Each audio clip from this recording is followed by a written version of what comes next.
You ready? Jerry asked me a great question on the way out. He said, and he wasn't trying to be judgy, he was sincere, he was just kind of, being a friendly fellow faculty guy / person in the class.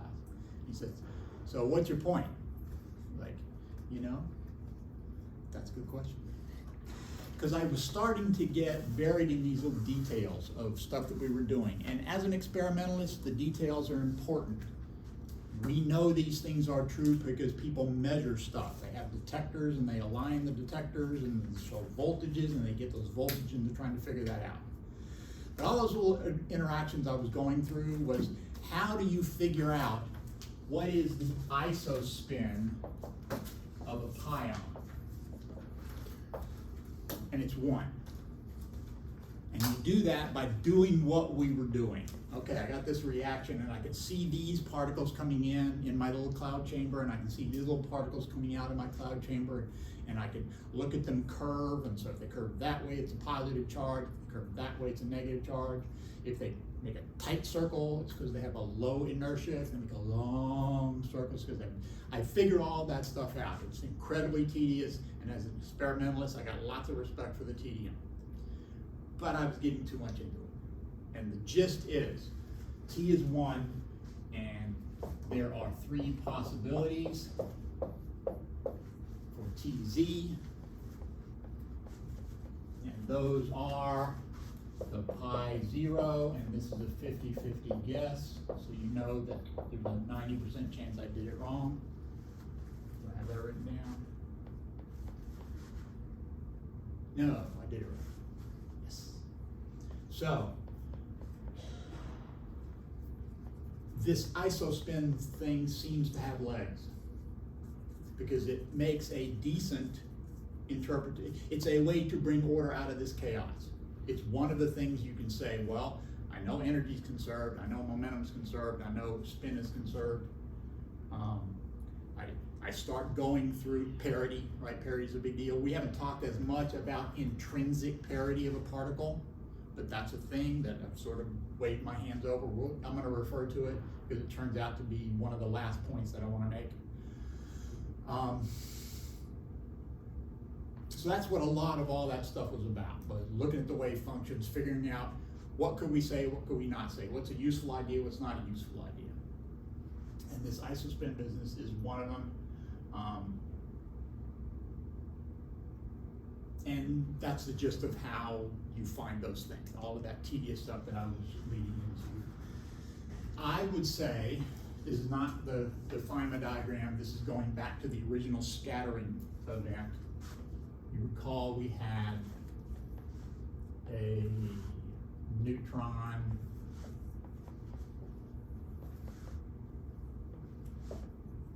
scattering with a proton, and the neutron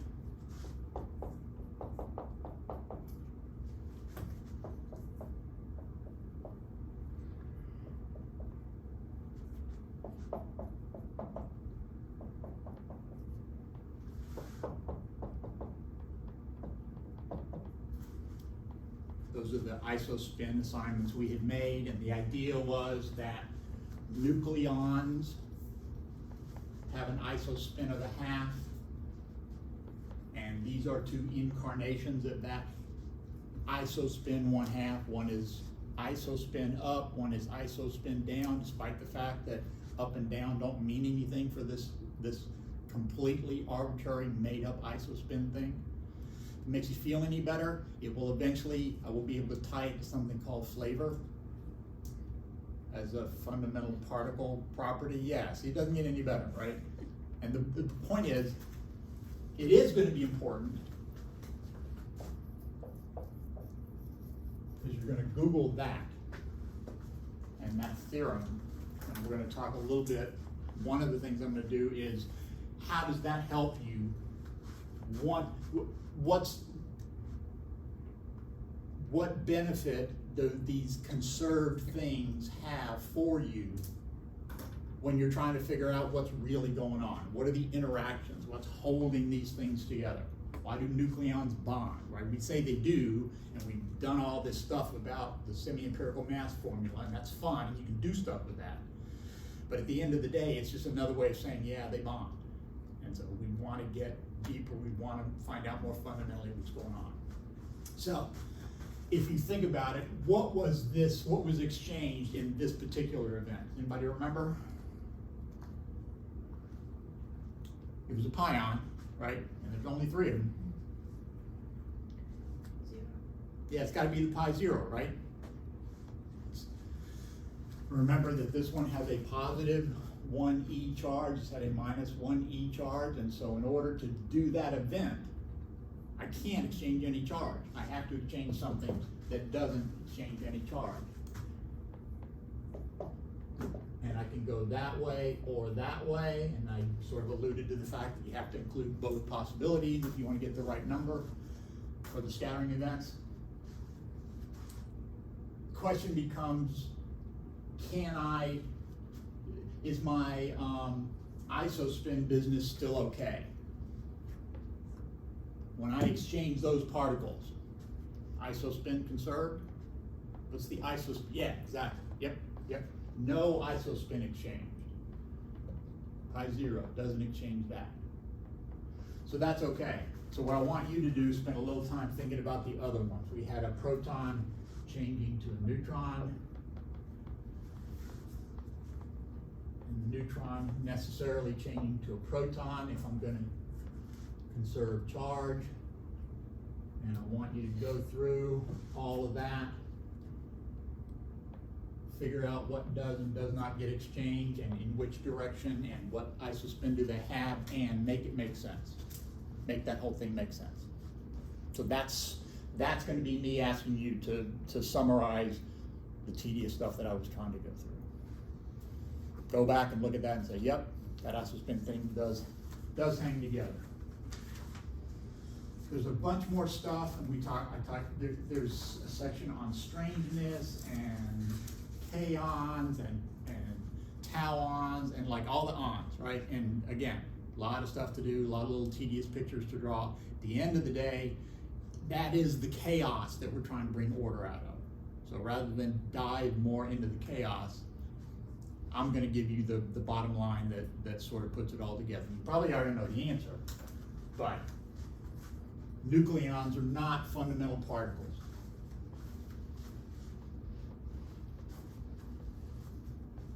All these ideas make sense, and they hang together, but this neutron and this proton are not fundamental particles. You probably already knew that. What are they made out of? Quarks. They are made out of quarks. And you get that by doing things like bounce electrons off of them. When you do that, at first they look spherical. And that has to do with that scattering that we talked about, how the scattering looks the way you expect for a spherical particle. But then you do it harder, you hit it harder, turns out you increase the energy of that electron, it looks closer. And we don't have to get into the quantum mechanics of that too much. There's an idea about a particle having a wavelength, which I have very strong feelings both ways about. I mean, I think it's nice and it makes some things easy. It's also wrong because they're not waves, and so. But the idea is you get it more energy, you get a better look inside there, and I think that can seem at least plausible if I increase the energy. And so you wind up, the way to describe the scattering cross section that you get, you do the same thing. You plot d sigma, d omega as a function of energy, well, it's a function of angle, and you start jacking up that angle at that energy, and you start seeing structure that tells you, oh, wait, there's 3 charged particles in there. And in principle, lots and lots of other stuff that simply doesn't care from electrons. Anything that doesn't interact electrically, you're never going to see it. So, and that's relevant to one calculation I'm going to try to sketch out for you. So, you find out that there are 3, so that's one of them, right? Well, even before that, I guess, even before you get that, if you do an electron plus a proton, the example I used here, you can wind up with an electron plus a proton plus a pion, for example. That's an interaction that can happen, and there's a bunch of others. If you do an electron plus an electron, you wind up with an electron plus an electron. That has to do with conservation of leptons. Here I've got a baryon over here. That means I can have baryons and mesons over here. Remember that was called a meson? I think I talked about that, just in terms of naming conventions. Heavy, middling, light. Baryon, meson, lepton. Again, heavy, about a GeV, light, about 100 MeV, middling, about 100 MeVs, half an MeV, so light. Eventually you wind up with leptons that are pretty heavy, but that's a separate conversation, and we're not gonna go there. So, these do seem to be fundamental, these leptons. These are not. You can hit them with high energy electromagnetic waves, really, really intense, really, really high frequency. And you see absorption coefficients. So I don't know if you may have seen in an atom, you shine light on atoms and you get these little peaks. And those turn out to be weird. That was like the foundation of quantum mechanics, is when you first try to figure out, well, how could there possibly be peaks? If I do this to a proton, and this is something that's shown in there, right? Both books have this figure in there someplace. These are around an EV of energy. If I were to plot this against energy, these are binding energies of a few EVs. These are excited states in the hundreds of MeVs. Just to give you a scale, an idea of the scale. And so again, atoms are composite particles. Electrons can change the way they interact with one another. This suggests that protons likewise are composite particles. 3, we have this. Okay, remember that? Vaguely pretend. Just humor me. Yes, we had that, and it talks about, it relates the angular momentum of a particle to its magnetic dipole. And that makes sense. If it's got an angular, if a charge has an angular momentum, it's got to be going around in a circle.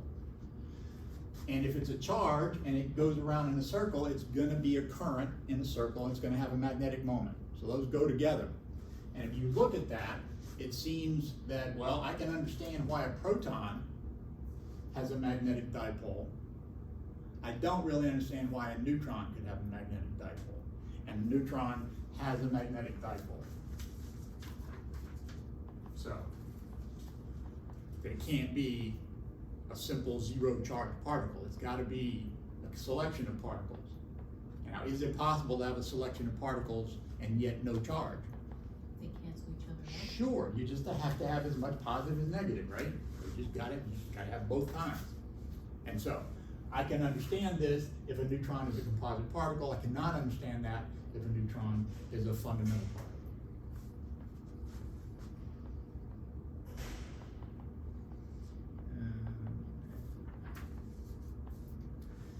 You wind up with a particle of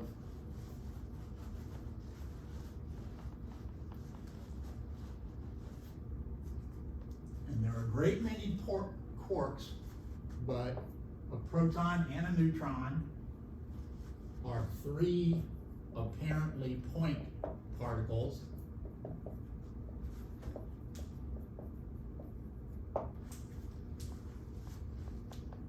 And the simplest thing would be if a quark had a charge of 1/3, right?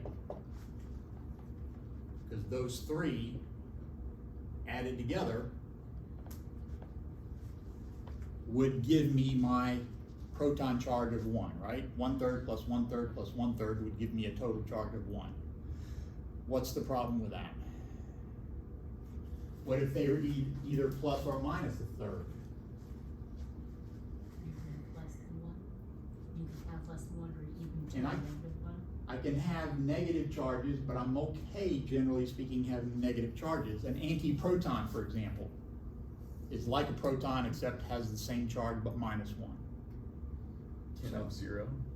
Say again? You can't have 0. Yeah, I'm in a little trouble with my neutron, right? This idea doesn't work. So it turns out they can be plus or minus 1/3 or plus or minus 2/3. That's the only way to make it work.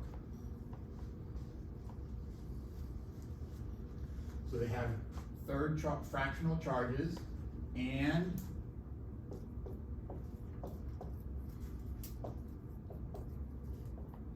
they're fermions.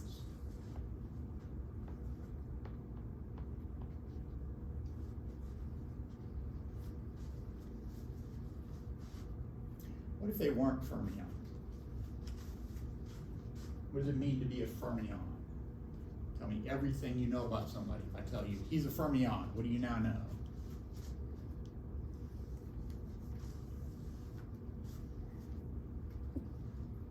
Those are the half integer spins.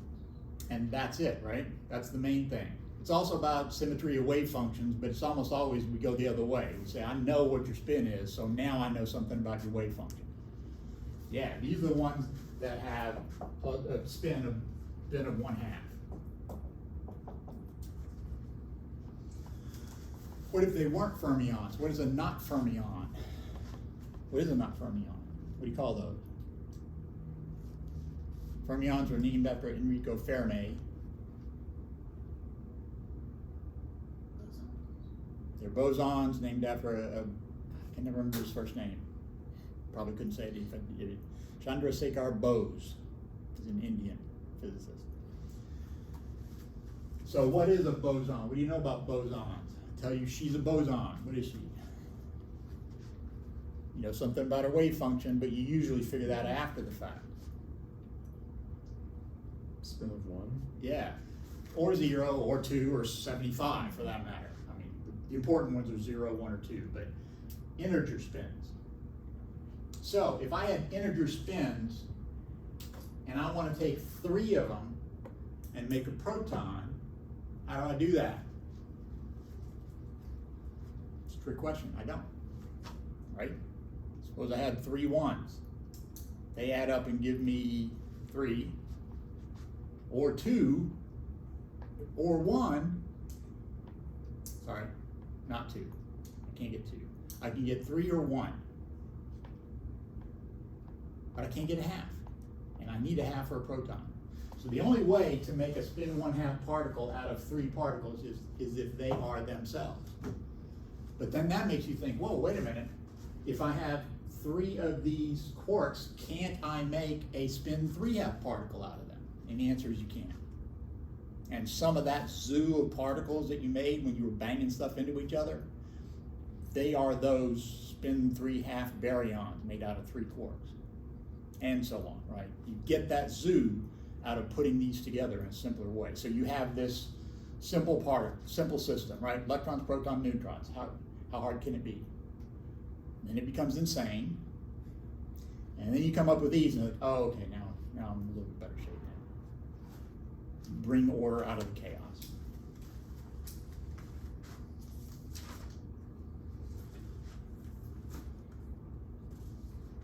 There's something, I wrote it down, but I'm going to bother.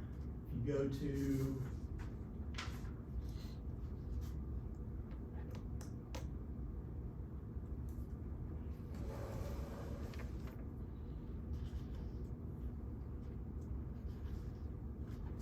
trying to find the table I'm referring to in the text. Or in my notes. I'll try again. And I'm going to short circuit it because I skipped all the strangeness part. There's a whole section on strangeness, as though it weren't already strange. there's an up quark.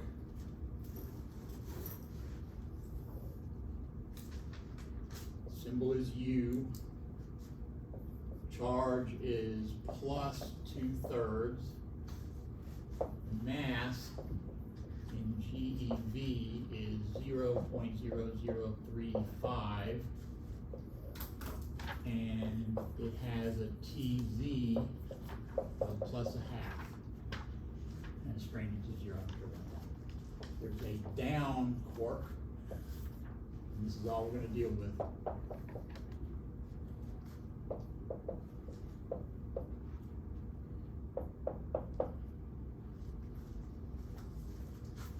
So how do I make a proton?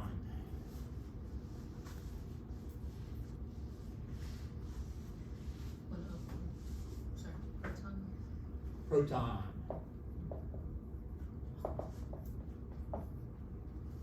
Two up quarks and one down quark? Up, up, down. Now, if I think of that as up, up, down, do I have any difficulties?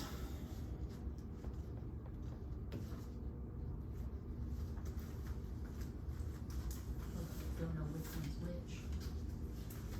But I seem like I do.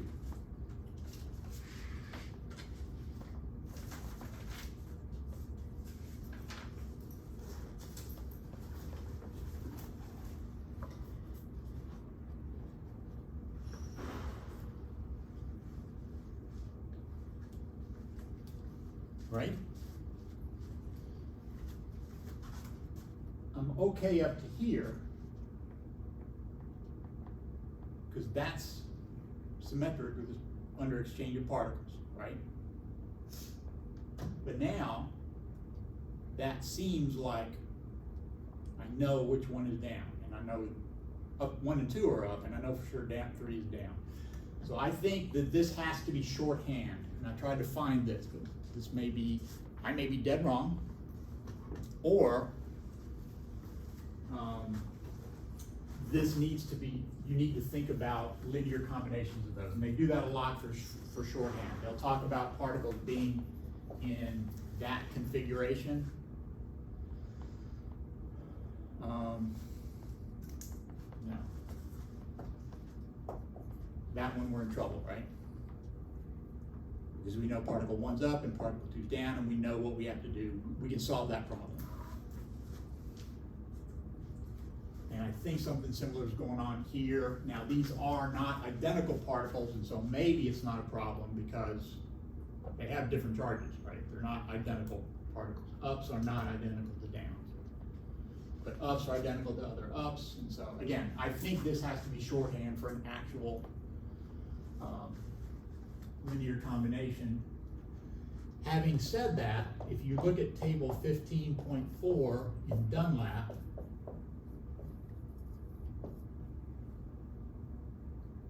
he does show some that are linear combinations, so it could be that there's just some subtlety here that's eluding me. But that's what first struck me when I first saw that. Okay. So, how did you come up with up, up, down? Because 2/3 plus 2/3 is 4/3, and you have to subtract And 1/3. it's the only way, right? It's the only way to put those together and wind up with that. But the rest, we gotta figure out the rest. So what is the spin? What is the Z component of the isospin? Tell me what you wind up with.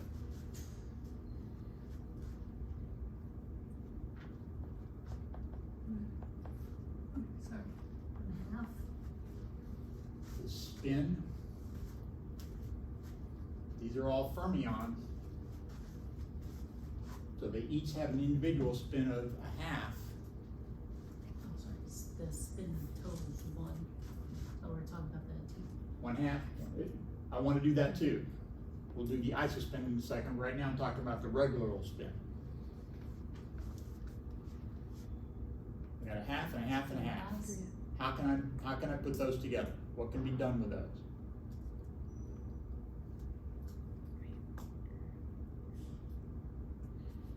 Well, they can all be aligned.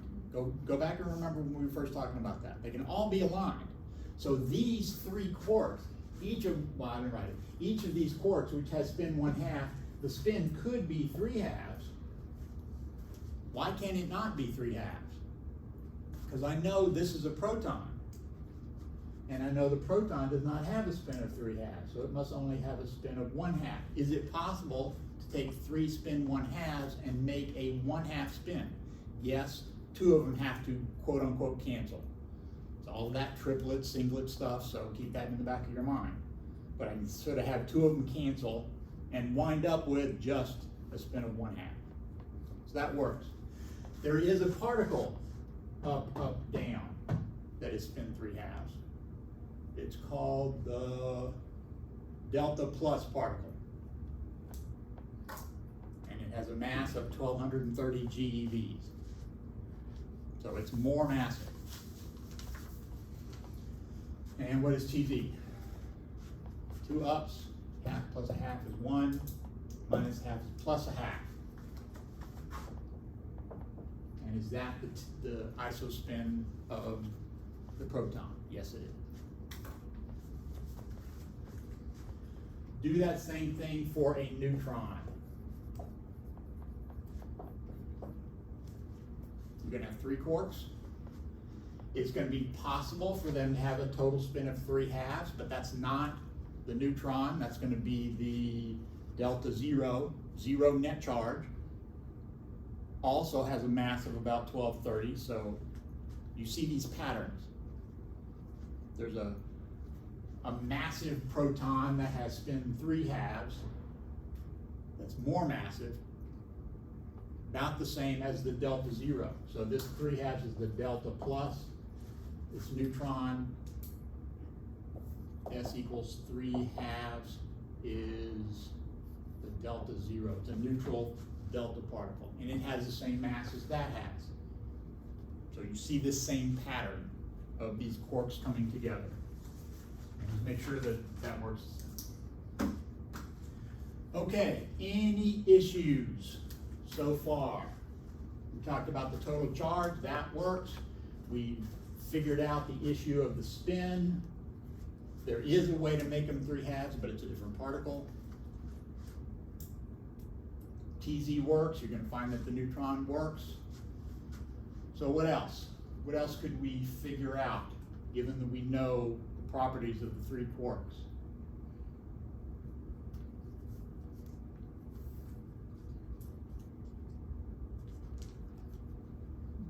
There's only one other thing up there. What is it? Charge. Well, we did the charge, that's how you got the UUD, right? Yeah. What else? Mass. The mass, we can do the mass, let's do that. Let's do the mass of a proton. So, go ahead and do the mass of the up plus down. Tell me what you get.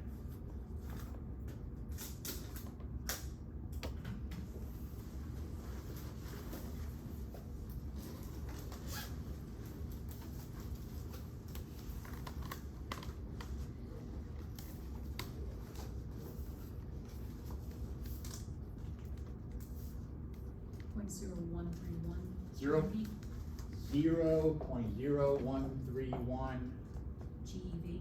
GeV. Anybody else get that? Sure, okay? And so that checks, right?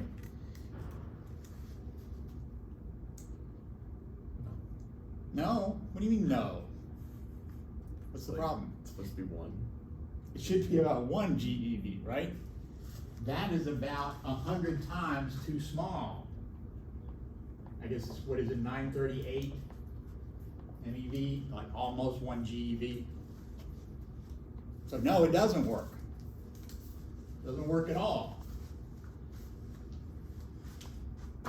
So the model doesn't work, right?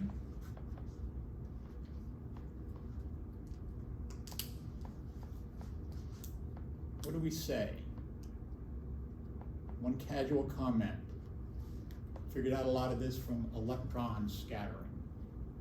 We were scattering electrons off of them and seeing these charged particles. Uncharged particles? Yeah, there could be anything in there, right? The electrons couldn't see. What we're also missing is whatever it is that's holding these things together, because they don't want to, I mean, they're, some of them are like charges, but I've got a 2/3 and a 2/3. They certainly don't want to be around, and this negative 1/3 is certainly not going to be enough to keep them together. But we already know this is not an electrostatic force, right? These are not being held by electrical forces. We figured that out long ago. So there's something else going on. What might be in there? When did we invent the pions? What were they doing? They were attracting the proton to the neutron, right? So that they would interact with one another. So we need something like that. We need something that causes them to interact. So a particle that mediates this interaction. So in the same way that two electrons throw photons back and forth, and in our first picture, the proton and the neutron were flinging pions at each other, these are going to be flinging particles. What's a good name for a particle that holds them together? Gluon. Yeah, what a good name, gluons. Talk about, it's like they go with quarks and then turn right around and give us gluons. It's like, dude, they used it all up. I mean, Right? they did name forks up and down. Yeah, exactly, right? Top and bottom. Strange, right? Because, well, yeah, it's all strange. So I'm not giving them any credit for strange quarks. So, yeah, they're called gluons. And so there's a calculation that Iceberg does.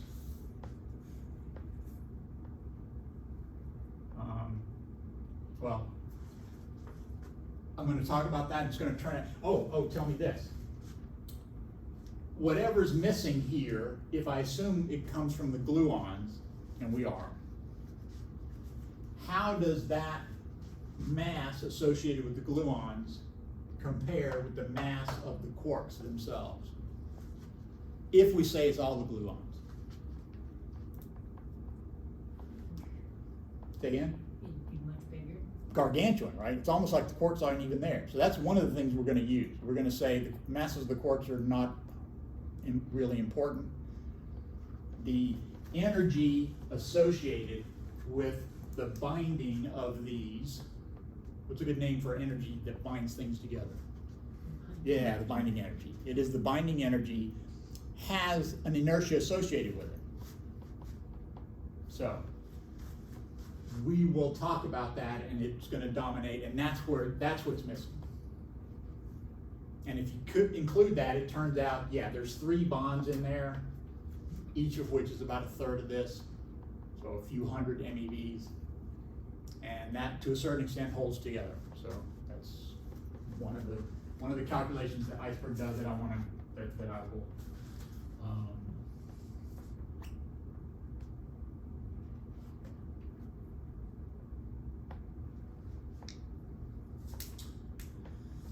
So I can also figure out all my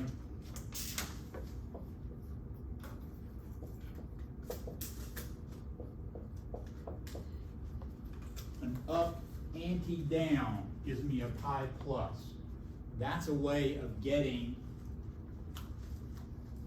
my mesons. My mesons are actually made up of 2 quarks. That's why they're middle in mass. Do I get the right charge that way? An up and an anti-down. Yes, yes. An anti-down would have a charge of plus 1/3, and that gets me there.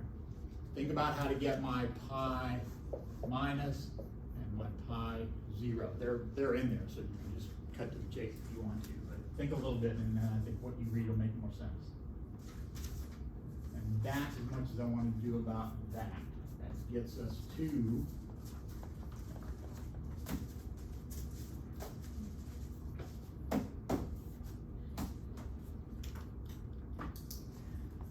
I have not been been able to find a reference for this. One of the things I don't like about iceberg is it makes statements and you have to go hunting to find them.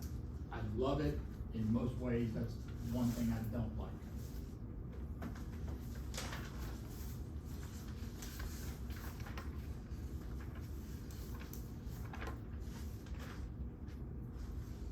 But he says that you can fit some aspects of this by writing the quark force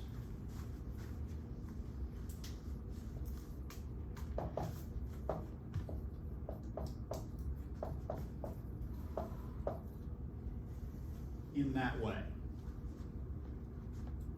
So does that look familiar? That's a potential or potential energy, depending on what units you use for K1 and K2. We'll call it the potential energy. So if that's true, tell me about those two terms. And do they look familiar? The answer is yes, they do. So what do you think? Look at those two terms and tell me if they look familiar.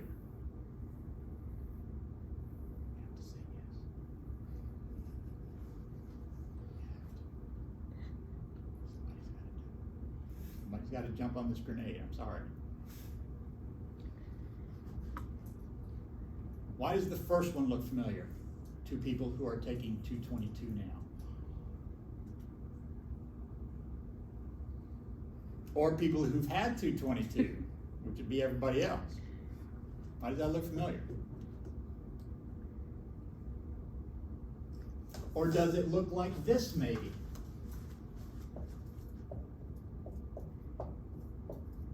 Under certain circumstances. It does. It looks like that one if what's true. But E is equal to K. Okay, there's an extra constant. So this is a space dependent, so it couldn't be a constant like K1 is. This depends on where you are, right? The bigger R gets, the smaller this gets. But here, there isn't one, there's just a one. This is K1 times one, I forgot to write the one. It's K1 times one. Under what circumstances is e to the minus r over r prime always one? R prime and close. When r and r prime, no. If r prime and r are close, this would be e to the minus one. And it wouldn't be the same for all r. 0, right? If, okay, only if r prime is zero, if r is zero. It would only work if r is zero. But this needs to work for all r.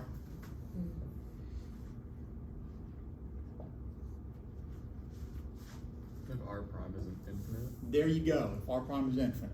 Just like we were talking about a few minutes ago. Well, under what conditions can r prime be infinite? The way we've been talking about it.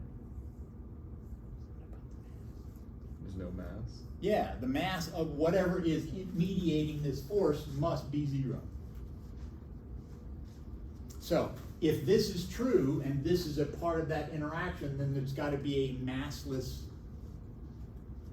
particle being exchanged to cause that force to happen.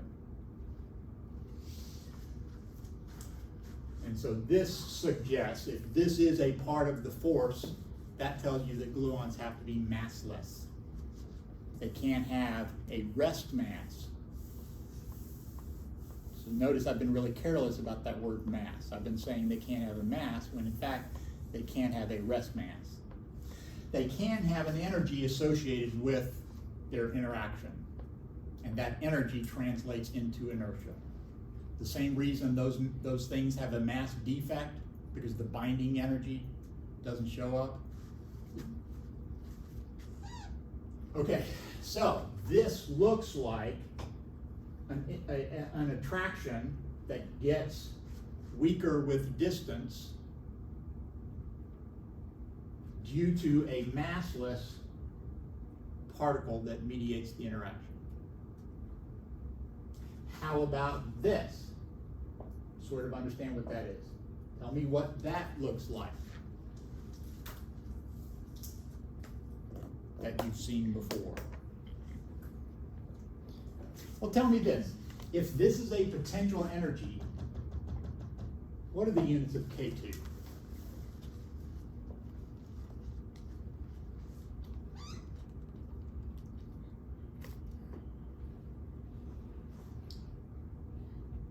Now, I don't want to sound judgy, but this is 221. If this is a potential energy, what are the units of V? Same as it ever was, same as it ever was. Say it. Energy. Joules? Joules. Those are joules there, right? So that means K2 times R is a joule. So what are the units of K2? Newtons? Like a force? Newtons. A Newton times a meter is a joule. That's a Newton. K2 is a Newton. What has units of Newton? Force? Forces. We're going to talk about this in terms of a force. That's a Newton. That's a force. Do you know, have you been exposed to, have you ever seen a potential energy that was equal to a force times a distance? Constant force times a distance. Gravity. That looks just like gravity. We're going to estimate that K2. And we're just, all I'm doing is following along what iceberg does. So.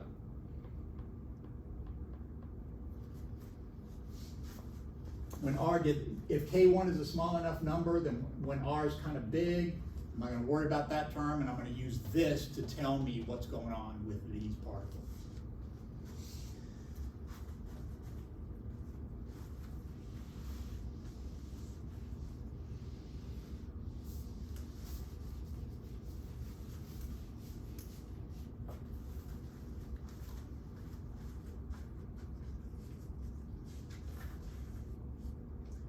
Does that calculation as example 18.3.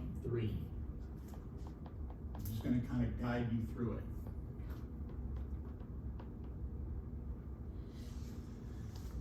The idea is that these force lines go in all directions, right? These particles can be made, they're massless, so they're cheap and they're easy to do, and so they point in all directions. This gets stronger with distance, needs to be highly directional. And so he models it as a quark. This is the simplest picture. And an anti-quark, that's a meson, with a tube of force joining them. That tube of force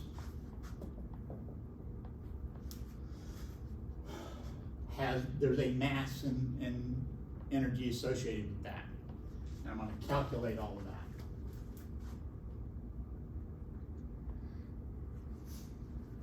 K2 times R is the energy associated with any step in there. So if I look at a little bit of it, dr, if I do K2 times dr,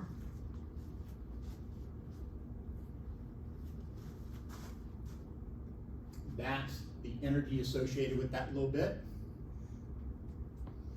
And then I multiply that by gamma.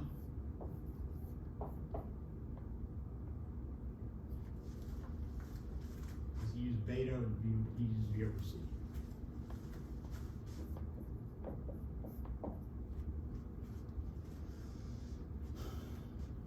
That gives you the relativistic energy. That comes from E equals gamma mc squared.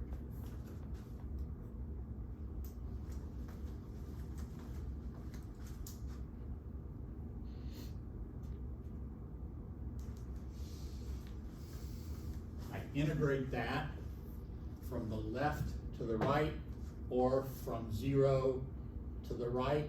He uses a symbol rho for that, and then double that.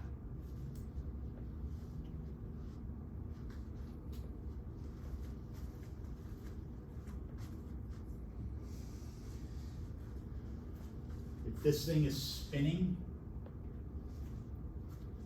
that's his picture, then the speed increases as you go from inside to outside.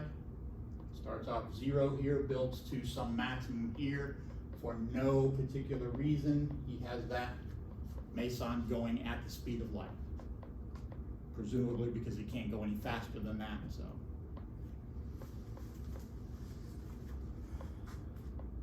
So then that means that the speed is c times however far out I am.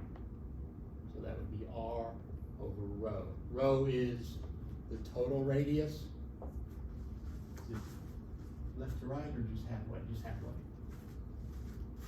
So when I'm at r equals 0, it's not moving. When I'm at r equal rho, I'm moving at c, and I increase linearly across it. So that integral becomes his equation 18.8. Put this there, and you have an integral in K2 and R that you can do.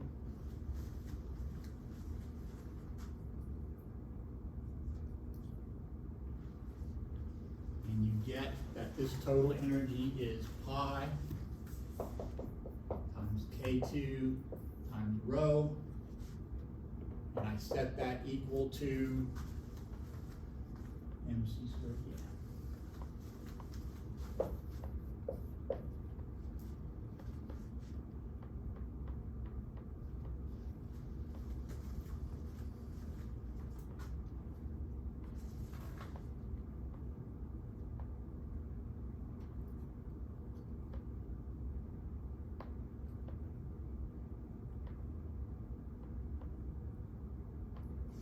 He then calculates the angular momentum, and we can, rather than do that, I'm just going to see how this works.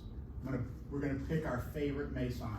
We happen to know what the mass of a pion is. That was like 140 MeVs, something like that. So I can get K2 out of that. K2 then is mc squared over pi rho. Oh, we don't know the size. That's the problem. That's why this doesn't work.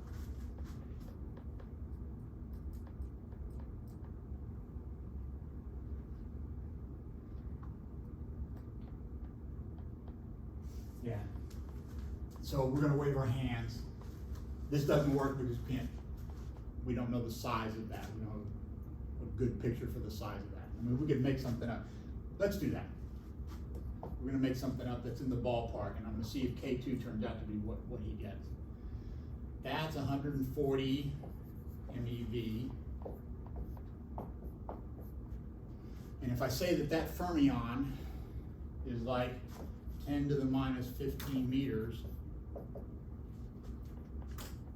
let's calculate that force. Remember, K2 is a force.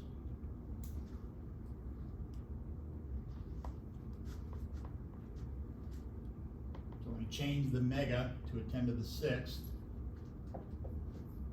And I'm going to change the EV to a 1.6 times 10 to the minus 19 joules. And then somebody's going to do that calculation for me, because it's not the one I did in my notes.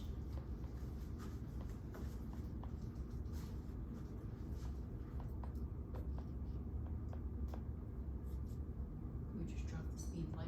What's going on? Say again? Because you have c squared, and then I'm not seeing c squared in what we actually plugged in Yeah. next for. So, okay, this mc squared is 140 MeV. I guess strictly speaking, the mass is MeV per c squared. So that c squared cancels with that one. I'm starting to understand that whole c equals 1 thing that theoretical physicists do. It's like, man, it's so tedious to keep track of. I mean, you're right to point it out. It's just, I was just confused for a second. no. And that's why you're right to point it out, because otherwise it's hard to understand.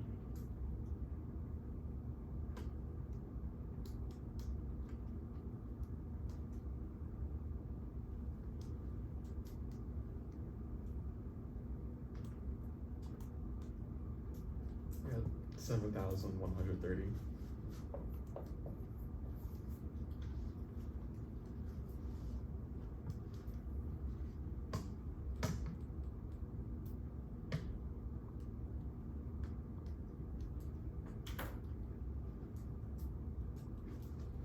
So far, we only got one, and he, very trustworthy,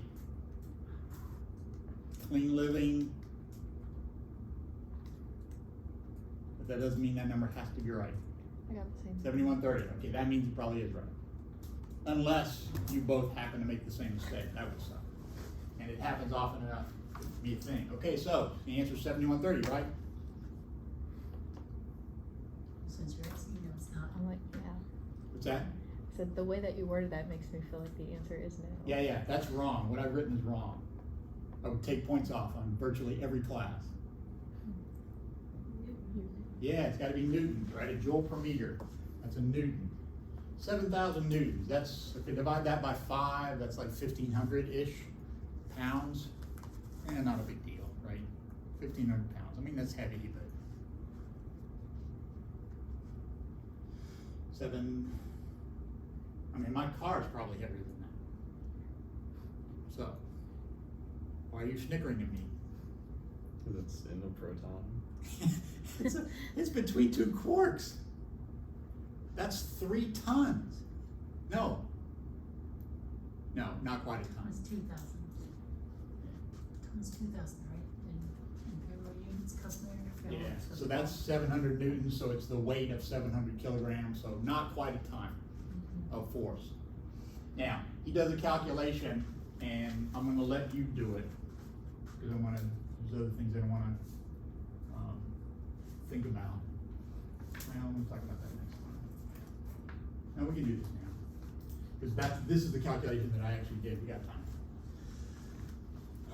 He calculates the angular momentum of that particle, that spinning particle, and gets a different expression for K2 that gives you the right angular momentum for that spin, and one that's more reliable. This is very, very sketchy, but the calculation that the next one he does is a little still kind of sketchy, but not as sketchy. And you're going to wind up with a much bigger number for that and a more reliable value for K2. And it's going to be a lot bigger.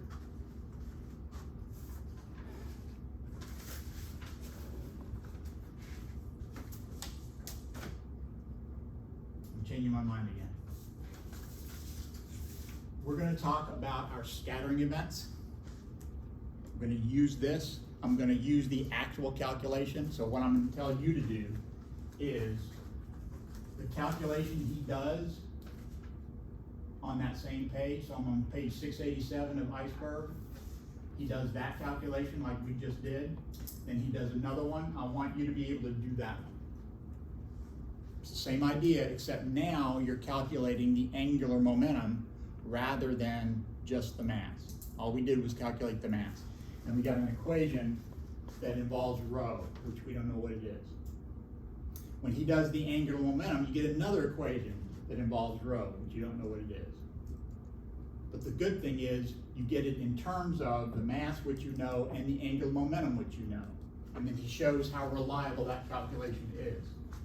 He shows those plots, which that's pretty cool, right? I would consider that. All those different particles, it works great. So I would say that's a lot less sketch than what we just did. So it's one of those things where two kind of sketchy calculations come together and give you something that's not nearly as sketchy. So you're going to do that one, and you're going to get the same equation, and you will get a even bigger value for this. This is going to turn out to be, what did I get? About 130,000 newtons. And again, that's the force between two quarks. No wonder they can't get free.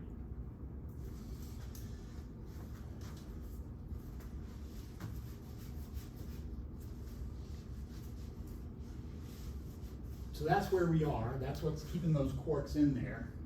When they're in close, when they're in tight, when they're really close together, what is this potential energy? Pretty small. They can really move around in there without too much difficulty.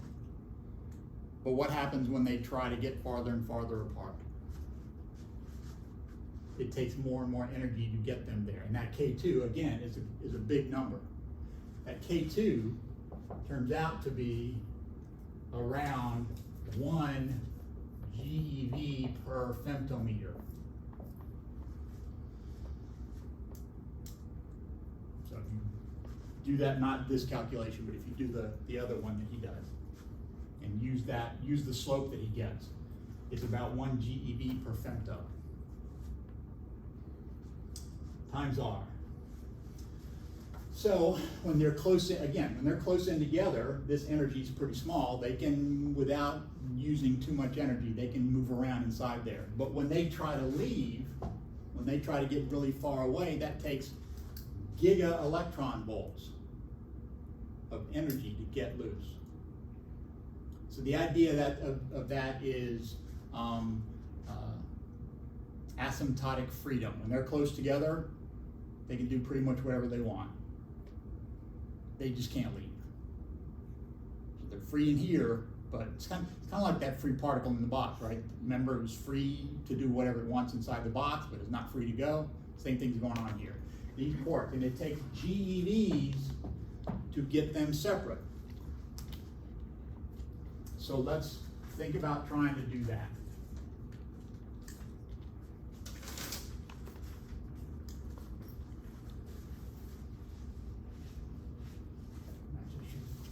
Should have left that and erased this over here.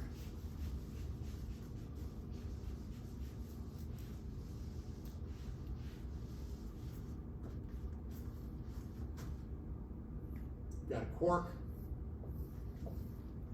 There's that gluon bundle that's holding them together, this tube of gluons that are swapping back and forth. I now want to do this. I want my quarks to be free. I want to move my electron from my atom. I'm going to talk in a minute why I can do that, but I can't do this. Well, if I take this from, say, 0.1 femtometer to 1.1 femtometers, what happens? What do I need to do that? A giga electron volt. To increase by 1 femtometer, I need 1 GeV. So what can happen when I do that? What will happen when I do that? Well, I got enough to make two new ones, right? I pull it more.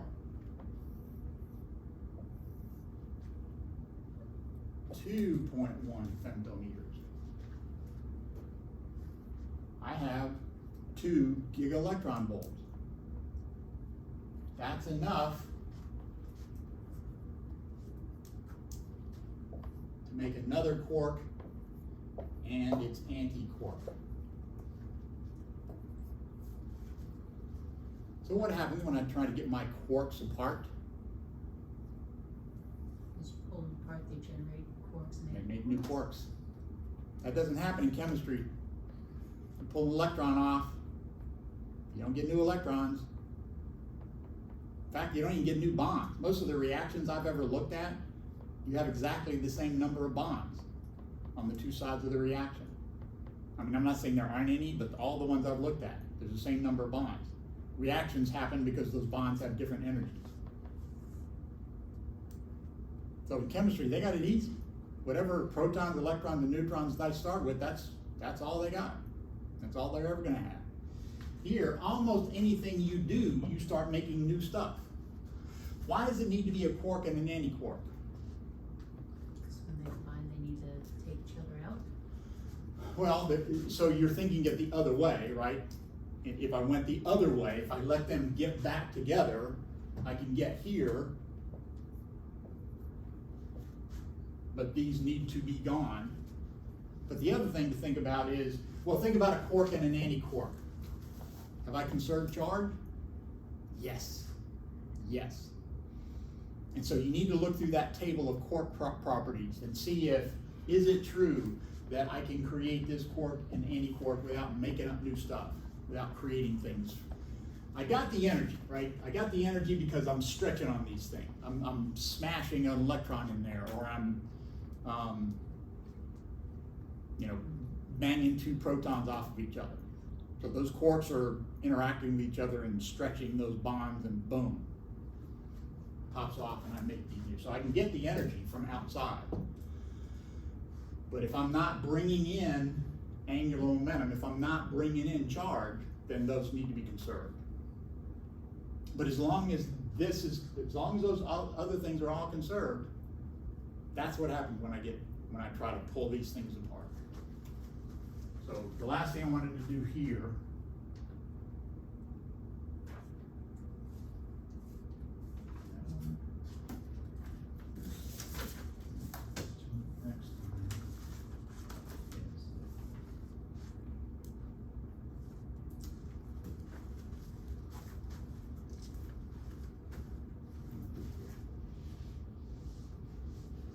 suppose I have an up, a down, bonded to an up. And this is just me waving my hands. This is not a QED, QCD calculation. This is just me waving my hands. And then I conspire to make that stretch twice as long, just like I just did.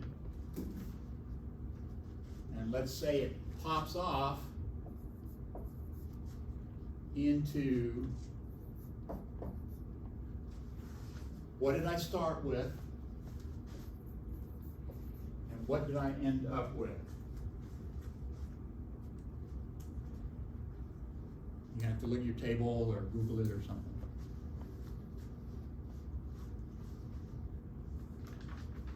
Or look in your notes. I think most of these were in the notes. I'm not sure if this last one was in the notes. What we've just talked about today. I don't know if I wrote this on the board. I wrote this on the board and I wrote this on the board. So you can even just look back in your notes. What did I start with? What did I end with?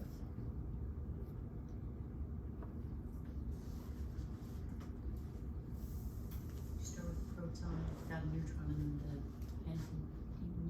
Started with a proton, ended with a neutron. I got that funny little guy. They don't know. That funny little guy. Is that the pion plus? Yeah, it's a pion plus. What if I stretch that with one of these? Like this came in here and stretched that. It popped off, but I've still got my up, down, down.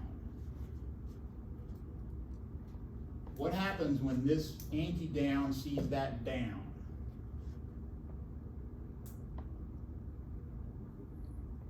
Poof, that's the right word. You've gone, and my up still, and my down. So what is this? Yep, that is my proton again. So what interaction just happened? I have a neutron and a proton interacting, generating a pion that then annihilates that and leaves me with the proton. What interaction was that? It's kind of decays like beta decay. That was that. It's not a beta decay because there's no leptons in here. These are all quarks. It's not beta decay. Beta decay's got leptons in it. You wind up with an electron, or you put an electron in, or something like that. Here, nothing but baryons, nothing but quarks. Even the things I made up are quarks. But what happens is that I started with a proton, I generate this pi plus particle, which annihilates with part of that and leaves me with a proton over here. That's a neutron. That's my neutron changes to a proton interaction. So this is the way to think about what really happens in those. So do this. Look at all three of those. This is exchanging a pi plus. Another way to do this was to exchange a pi minus. Think about how to do that. Remember that the neutron staying a neutron and the proton staying a proton, that was a pi zero. Go through that. Look at those tables of baryon Maison properties and see how that's gonna happen, see how this works, see how the interaction gets you the energy from stretching those gluon bundles. And that's a way to think about what's going on with these particles and why they keep coming from everywhere and why particles coming out of the woodwork and how this simplifies it. Because now, 3 quarks spin 1/2, up, up, down. If they're all 3, that's one of those weird particles that I make. It's just more massive, right? And it doesn't last forever. Like protons. Well, protons last forever, neutrons don't. So, that is big education. All right, that's as much as I want to do today. Next time, I don't know, I'm going to take the whole time. I want to talk about Nether's theorem and how this business of looking for symmetries, why bother, right? Why bother making up stuff like isospin and flavor and all that kind of stuff? I think that will be as much as I can reasonably expect.